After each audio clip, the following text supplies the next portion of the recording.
The human ear is made up of three parts: the outer, middle, and inner ear. The outer ear consists of the pinna, which serves as protection for the delicate inner parts of the ear, and the external auditory meatus, the ear canal, which collects sound and directs it towards the eardrum. The shape of the pinna also helps to detect where sounds are coming from in the vertical plane, that is, from above or below the ear. The middle ear is an air-filled cavity located in the temporal area of the skull. It consists of the eardrum, the tympanic membrane, the ossicles, and the eustachian tube. The tympanic membrane is concave with an area of between 60 and 90 millimeters and an average thickness of just 7/100ths of a millimeter, and it has a very rich blood supply. Sound waves enter the ear canal and strike the tympanic membrane, setting it in motion. The louder the sound, the more the membrane moves. The middle ear also contains three small bones, known as the ossicles.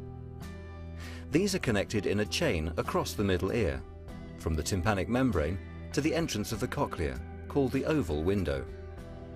The ossicles are called the malleus, the hammer, the incus, the anvil, and the stapes, the stirrup.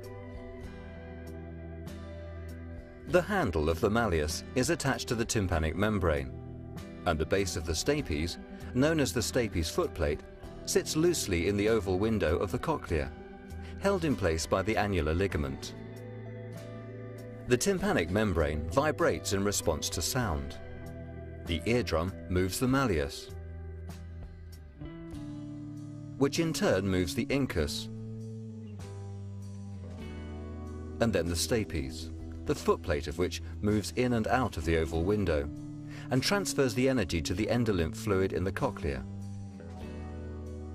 The inner ear has two distinct portions: the vestibular portion, concerned with balance, and the auditory portion, the cochlea, which is concerned with hearing. The vestibular portion is made up of three semicircular canals. Each canal has a swelling at one end, the ampulla, and two membranous sacs, the utricle and the saccule. These contain fluid and sensory cells, which move in response to head movements and travel to indicate the body's status. The vestibular system works in conjunction with the eyes and the receptor cells in the joints of the body to continuously maintain our balance.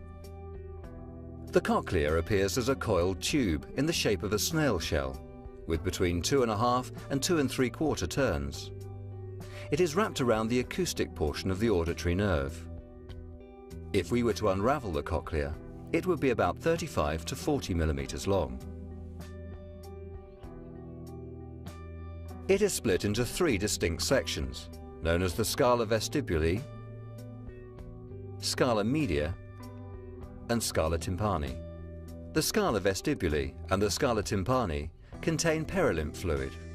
The scala media contains endolymph fluid.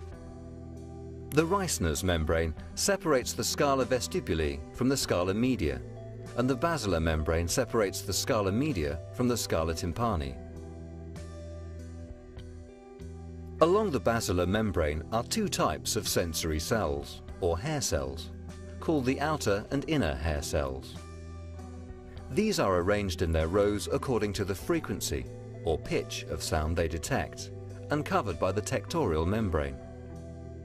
Each hair cell has tiny hair-like projections, called stereocilia, attached to them. When sound energy is transferred to the cochlea, the basilar membrane vibrates up and down, causing the outer hair cell stereocilia to shear on the tectorial membrane above. This shearing action causes the stereocilia to bend, which opens the ion gates, leading to chemical changes and a resulting electrical charge inside their cells. These charges make a neural impulse, which travels along the auditory nerve to the brain and which is interpreted as sound. This complex mix of physical, chemical, and mechanical processes occurs almost instantaneously and creates our perceptions of the sounds we hear in everyday life.